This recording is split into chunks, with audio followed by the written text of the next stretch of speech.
18 மாதங்களாக சிறையில் இருந்தார் மணீஷ் சிசோடியா. அவருக்கு இன்னைக்கு உச்சநீதிமன்றத்துல ஜாமீன் என்பது கொடுக்கப்பட்டிருக்கு. இதே வழக்கிலேயே டெல்லி மதுபான ஊழல் என்று இடி சொல்லக்கூடிய இதே வழக்கிலேயே கெஜ்ரிவாலுக்கும் ஜாமீன் கொடுத்தாங்க. ஆனா அவரை சிபிஐ கைது பண்ணி உள்ள வச்சிருக்காங்க. ஆனா சஞ்சய் சிங்குக்குமே ஜாமீன் கொடுக்கப்பட்டிருக்கு. இப்ப அந்த வரிசையில மணீஷ் சிசோடியாவுக்கும் ஜாமீன் கிடைச்சிருக்கு. வழக்கில் கைது செய்யப்பட்ட அத்தனை பேருமே இப்போ விடுதலையாகக்கூடிய சூழல் வெளியாகுவதை நம்ம பார்க்க முடியுது. இன்னும் 3 நாள்ல செந்தில் பாலாஜியுடைய ஜாமீன் வழக்கும் வர இருக்கக்கூடிய சூழ்நிலையில மணீஷ் சிசோடியாவுக்கு ஜாமீன் கொடுக்கப்பட்டதை எப்படி பாக்குறீங்க? நீங்க நீதிமன்றத்துல என்ன நடந்துச்சு? ஏறக்குறைய 1.5 வருடங்களுக்கு பிறகு ஆம் ஆத்மி கட்சியினுடைய முக்கிய தலைவர்களில் ஒருவரான மணீஷ் சிசோடியா இன்றைக்கு ஜாமீனில் விடுதலை செய்யப்பட்டிருக்கிறார். இது வெறுமனே அவர் ஜாமீன் கோரி அதில் அவர்கள் பெயில் கிராண்டட் என்று சொல்லி இருந்தால் இது ஒரு சாதாரண வழக்காக பார்க்க வேண்டியிருக்கும். ஆனா இன்னைக்கு ஜாமீனுக்கு முன்பு நீதியரசர்கள் B.R. கவாய் அவர்களும் விஸ்வநாதன் அவர்களும் சொன்ன செய்தி மிகவும் முக்கியத்துவம் வாய்ந்த செய்தி. இது அமலாக்கத்துறையினுடைய எல்லா வழக்குகளுக்கும் பொருந்தும். ஏறக்குறைய 9 மாதங்களுக்கு முன்பு அக்டோபர் அல்லது நவம்பர் மாதமாக இருக்கக்கூடும். 9 மாதங்களுக்கு முன்பு இதே பெயில் கேட்டு மணீஷ் சிசோடியா தரப்பில் இருந்து ஒரு மனு தாக்கல் செய்யப்பட்டது. அந்த மனுவை விசாரித்த நீதிபதிகள் இந்த ஜாமீனை கொடுப்பதற்கு அமலாக்கத்துறையிடத்திலே அவகாசம் கேட்டார்கள். அவகாசம் கேட்டார்கள் என்று சொன்னால் இந்த ஜாமீனை நம்ம கொடுக்கலாமா வேண்டாமா, இதில் அமலாக்கத்துறைக்கு ஏதாவது இடர்பாடுகள் இருக்கிறதா, அமலாக்கத்துறையினுடைய கருத்து என்ன என்பது குறித்து சொல்வதற்காக ஒரு அவகாசத்தை அவர்கள் கேட்டார்கள். யாரிடத்திலே? மணீஷ் சிசோடியாவினுடைய வழக்கறிஞரிடத்திலே. அந்த அவகாசமும் அவர்களுக்கு கொடுக்கப்பட்டது. அந்த அவகாசம் என்பது எத்தனை நாட்களாக இருக்கும் என்று நீங்கள் கருதுகிறீர்கள்? 1 மாத காலம் இருக்குமா அல்லது ஒரு 2 மாத காலம் இருக்குமா?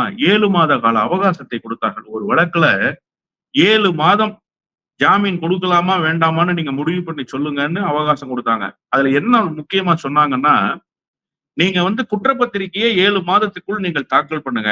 அவர் மீது சுமத்தப்பட்டிருக்கின்ற குற்றத்தை நிரூபிக்கின்ற ஆதாரங்களை நீங்க தாக்கல் பண்ணுங்க அப்படின்னு சொல்லிதான் இந்த 7 மாச அவகாசத்தை கொடுத்தாங்க. 7 மாதங்களில் இந்த குற்றம் தொடர்பான ஆவணங்களை நீதிமன்றத்தில் தாக்கல் செய்திருக்க வேண்டுமா இல்லையா? இது யாருடைய பணி? அமலாக்கத்துறையினுடைய பணி. 7 மாதங்களும் கடந்து விட்டது.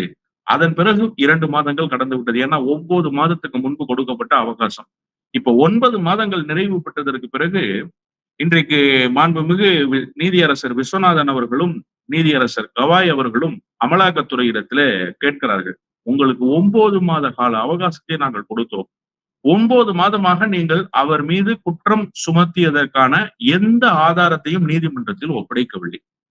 அப்படி என்று சொன்னால் உங்களிடத்துல ஏதாவது ஆதாரம் இருக்கிறதா இல்லையா என்கிற கேள்வியை இன்றைக்கு கேட்கிற போது, நீங்க பெயில் கொடுத்துட்டீங்கன்னா அவர் ஆதாரங்களை சிதைச்சிருவாரு, அதனால அவருக்கு பெயில் கொடுக்க கூடாது. மணீஷ் சிசோடியா சக்தி வாய்ந்த மனிதராக இருக்கிறார். இதெல்லாம் யார் சொல்றான்னு கேட்டீங்கன்னா, மிஸ்டர் ராஜு அவர்தான் சொலிசிட்டர் ஜெனரல். இந்த வழக்குக்காக ஆஜரான நீதிபதிகள் முன்பு ஆஜரான வழக்கறிஞர் ராஜு என்ன சொல்றாரு, இந்த வழக்கிலிருந்து அவருக்கு பிணை கொடுத்தா அவர் ஆவணங்களை சிதைச்சிருவாரு, அவருடைய இன்ஃபுளுயன்ஸ் மூலமா இந்த ஆவணங்களை எல்லாம் அளிப்பாரு. நீதிபதிகள் ரொம்ப அழகா கேட்டாங்க, நீங்க ஆவணங்களே இல்லைன்றீங்க, இது வரைக்கும் கொடுக்கல, இனிமேல் ஒரு ஆவணங்களை நீங்கள் உருவாக்கி அந்த ஆவணங்களை அவர்கள் அளிக்க முடியுமா என்று கேட்டுத்தான் இன்றைக்கு இந்த தீர்ப்பை அவர்கள் தந்திருக்கிறார்கள். இது உண்மையிலேயே ஒட்டுமொத்த அமலாக்கத்துறையினுடைய வழக்குகளுக்கு ஒரு வழிகாட்டுகிற தீர்ப்பு என்றுதான் நான் புரிந்து கொள்கிறேன். இதே வழக்கில்தான் நீங்கள் குறிப்பிட்டதை போல அரவிந்த் கெஜ்ரிவால் அவர்களுக்கு பிணை வழங்கப்பட்டது. அரவிந்த் கெஜ்ரிவாலுக்கும் அவருக்கு எதிரான போதுமான ஆதாரங்களை நீதிமன்றத்தில் ஒப்படைக்கவில்லை என்றுதான் சொன்னார்கள். செந்தில் பாலாஜி வழக்கு எடுத்துக்கோங்க. செந்தில் பாலாஜி வழக்கு லஞ்ச ஒழிப்புத்துறையால் விசாரிக்கப்படுகிறது. அதாவது நியமனங்களுக்காக பணம் வாங்கினாருன்னு எங்க இங்க PMLA ஆக்ட் வந்தது, ஆன்டி மணி லாண்டரிங் ஆக்ட் வந்தது அப்படிங்கிற கேள்விக்கு இதுவரை அவர்கள் பதில் சொல்லவே இல்லை. இப்போது கூட உச்ச நீதிமன்றத்தில் ஒரு வழக்கும் உயர் நீதிமன்றத்தில் ஒரு வழக்கும் நிலுவையில் இருக்கு. யாருக்கு? செந்தில் பாலாஜி வழக்குக்கு. செந்தில் பாலாஜி இந்த வழக்கிலிருந்து தன்னை விடுவிக்க கோரி உச்ச நீதிமன்றத்தில் தாக்கல் செய்த மனு அது வர 12ஆம் தேதி விசாரணைக்கு வருகிறது.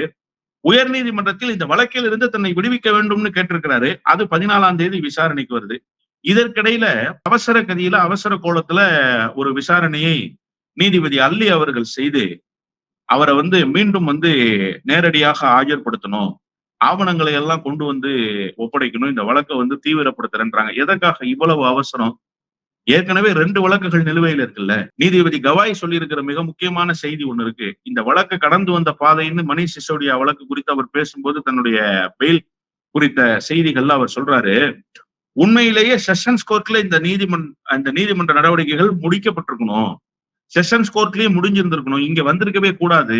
செஷன்ஸ் கோர்ட் தான் இதை முழுமையாக விசாரித்திருக்கணும். ஆனா செஷன்ஸ் கோர்ட் ஒவ்வொரு முறையும் தவறி இருக்கிறது என்பதை நீதிமன்றத்தினுடைய நடவடிக்கைகளை கண்காணிக்கிற போது தெரியுதுன்னு யார் சொல்றா? நம்ம சொல்லல, குற்றம் சாட்டல. சஞ்சய் சிங்குக்கு ஆஜரான வழக்கறிஞர்கள் சொல்லியிருந்தா கடந்த காலத்துல இருந்த படிப்பினையின் மூலமாக சொல்றாருன்னு சொல்லலாம். நீதிபதியே சொல்றாரு, மாண்புமிகு நீதியரசர் அவர்களே சொல்றாரு. அப்போ பல இடங்களில் அமலாக்கத்துறை நீதித்துறையும் சேர்ந்து சில தவறுகளை செய்திருக்கிறார்கள்.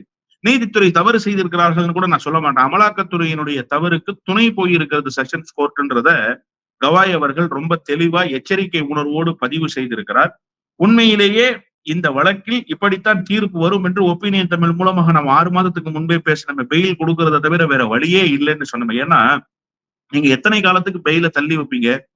என்றைக்காவது ஒரு நாள் நீங்க பெயில் கொடுத்தானே. இன்னைக்கு நீதிபதி விஸ்வநாதன் அதுதானே சொல்றாரு. ஒருவரை குற்றம் சாட்டி கைது செய்து நீங்கள் 1.5 ஆண்டு காலம் சிறையில் வைத்து விட்டீர்கள். இதுவரை எந்த ஆவணங்களையும் அவருக்கு எதிராக நீதிமன்றத்தில் தாக்கல் செய்யவில்லை. வெறுமனே ஒருவரை 18 மாத காலம் சிறையில் வைத்திருப்பது எந்த வகையில் நியாயம்னு கேட்கிறாரு. இதைத்தான் நம்ம அன்னைக்கு சொன்னோம். எந்த வகையிலும் இவர்களை காவலில் எடுத்து விசாரிப்பதற்காகவோ அல்லது அமலாக்கத்துறை தங்களுடைய கட்டுப்பாட்டில் வைத்துக் கொள்வதற்காகவோ சில அவகாசத்தை எடுத்துக்கொள்ளலாமே தவிர முழுக்க முழுக்க இந்த வழக்கு ஜோடிக்கப்பட்ட வழக்கு தான். இந்த வழக்கில் எந்த ஆவணங்களையும் அவர்களால் தாக்கல் செய்ய முடியாது. ஒப்புக்காகவேனும் ஒரு ஆவணங்களை தாக்கல் பண்ணணும்ல, அதை கூட தாக்கல் பண்ணலையே. இதைத்தான் செந்தில் பாலாஜியினுடைய வழக்கறிஞர் பரணிக்குமார் இன்னைக்கு செஷன்ஸ் கோர்ட்ல கேட்டிருக்காரு.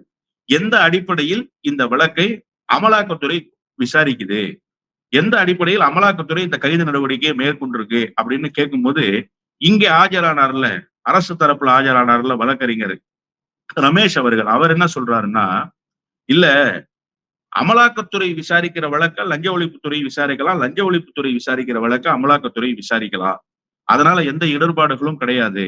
ஆனா லஞ்ச ஒழிப்புத்துறை வழக்குல ஒரு தீர்ப்பு வருதுன்னா அது அமலாக்கத்துறைக்கு பொருந்தாதுன்ற இது ஒரு விசித்திரமான ஸ்டேட்மெண்டா இல்லையா? நீங்க அவங்க வழக்க விசாரிப்பீங்க, உங்க வழக்கும் அவங்க வழக்கும் சேர்ந்து விசாரணைக்கு எடுத்துக்கொள்ளப்படும். ஆனா தீர்ப்பு அவர்களுடைய சார் அடிப்படை எதுவோ அதற்கு தீர்ப்பு வந்து விட்டால் அதுதான் நீங்க உங்களுடைய தீர்ப்பாக எடுத்துக்கொள்ளணும். நீங்க எந்த அடிப்படையில் ஆன்டி மணி லாண்டரிங் ஆக்ட் உள்ள வருது?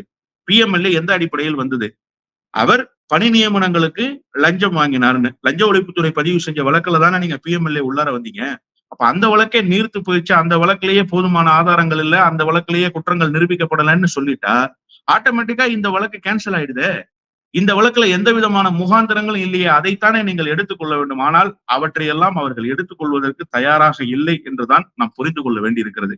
மொத்தத்தில் செந்தில் பாலாஜியினுடைய ஜாமீன் மனு குறித்த விசாரணை எந்த வகையிலும் உச்ச நீதிமன்றத்தில் உயிர்ப்பு பெற்றுவிடக் கூடாது என்பதற்காக இன்றைக்கு அவசர கதியில் வழக்குகள் விசாரிக்கப்பட்டிருக்கிறது என்றுதான் புரிந்து கொள்ள வேண்டியிருக்கிறது.